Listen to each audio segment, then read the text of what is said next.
Opisyal na pahayag ng BDO tungkol sa insidente ng passbook ni Glenn Cañete inilabas na. Netizen hindi mapigilang mag-alala sa pamamaraan sa seguridad ng bangko.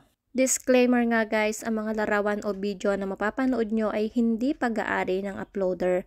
Ito ay ginagamit para sa isang impormasyon, credits to the owners. Kamakailan nga lang guys is isang malaking usapin ang kumalat sa social media ang tungkol nga dito kay Glenn Cañete na nawala ng 345,000 pesos mula sa kanyang savings account sa BDO nga na inilalaan sana para sa college fund ng kanyang anak. Ang pangyayaring ito ay nagdulot ng pag-aalala sa maraming netizen tungkol sa seguridad ng kanilang mga accounts sa bangko. Sa isang hindi inaasahang pangyayari nga guys is ang simpleng araw ng isang mamamayan ay nabalot ng pighati at pagkalito.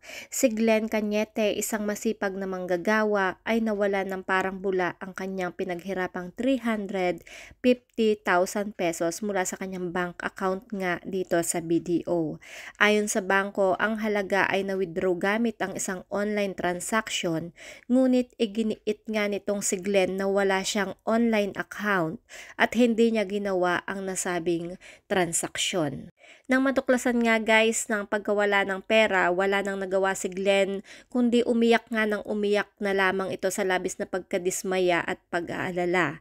Ang perang ito na kanyang inipon mula sa kanyang pagsisikap at pagtitipid ay para sana sa kanyang kinabukasan at mga pangarap. Para nga dito kay Glenn at sa marami pang ibang biktima ng katulad na mga pangyayari, ang pagkawala ng kanilang pinaghirapan ay hindi nga lamang isang estadistika. Ito ay isang personal at masakit na karanasan na nag-iwan ng malalim na sugat sa kanilang tiwala sa sistema nga ng bangko. Ang kanyang laban para sa katarungan at seguridad ay patuloy habang hinihintay nga niya ang isang positibong resolusyon sa kanyang kaso. At dahil nga dyan guys is naglabas na ang BDO ng opisyal na pahayag upang linawin ang mga pangyayari at tugunan ang mga alalahanin ng publiko. Ayon sa pahayag ng bangko, na ipaliwanag nila ang mga pag-withdraw na nagdulot ng stress nga dito kay Glenn Cañete. Lahat ng pag-withdraw na ginawa ng may-ari ng account ay sa online na patunayang wasto ayon nga dito sa BDO. Dagdag pa nga nila guys na si Glenn Cañete mismo ang nagbigay alam sa BDO na ang mga usapin ay kanilang lulutasin sa loob ng kanilang pamilya. Binigyang diin ng BDO na palagi nilang pinangangalagaan ang seguridad ng kanilang mga kliyente at hinihikayat ang lahat na panatilihin ang privacy ng kanilang mga account. Dahil nga dyan guys, patuloy nilang pinapaalalahanan ang kanilang mga customer na maging mapagbantay at protektahan ang kanilang personal na impormasyon upang maiwasan ang anumang hindi inaasahang pangyayari nga.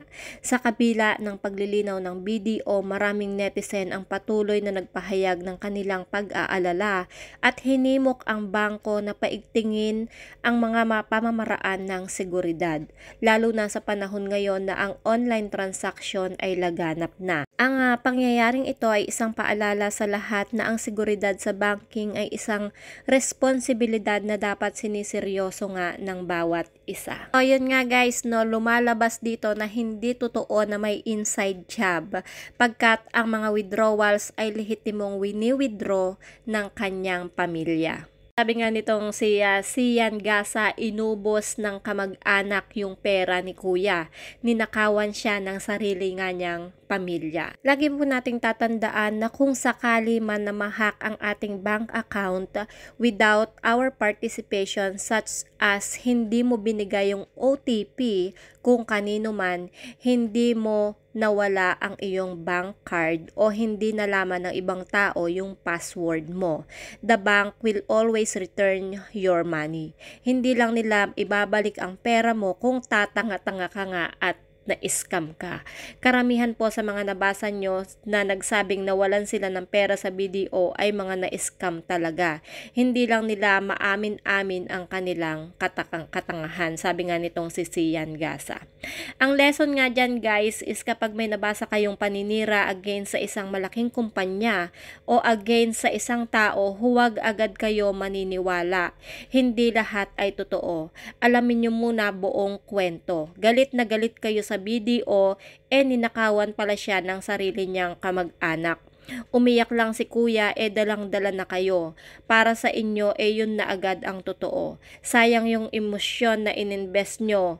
Maging mapanuri po tayo sa mga nababasa natin sa social media para hindi tayo magmukhang tanga. So, yun nga guys, no, hintayin natin kung ano ang mangyayari nga dito sa kaso na ito or sa issue na ito. Kung ano ba ang gagawin nila rito kay Kuya Glenn Cañete. Dahil nga gadyan guys, is binura na rin ni Glenn ang naturang video at sinabing aayusin nila ng kanyang pamilya ang naturang problema.